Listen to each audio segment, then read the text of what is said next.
Perdana Menteri ke-9 Malaysia ialah Datuk Seri Ismail Sabri Yaakob. Beliau memegang jawatan dari 21 Ogos 2021 hingga 24 November 2022. Ismail Sabri merupakan pemimpin daripada Parti UMNO dan dilantik selepas peletakan jawatan Tan Sri Muhyiddin Yassin.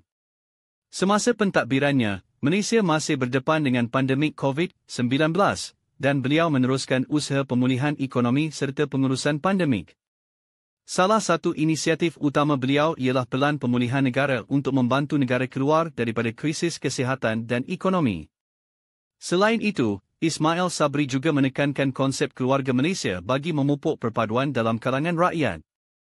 Namun, tempoh pemerintahannya berakhir selepas Parlimen dibubarkan bagi memberi laluan kepada pilihan raya umum ke-15 pada November 2022 yang menyaksikan perubahan kepimpinan negara.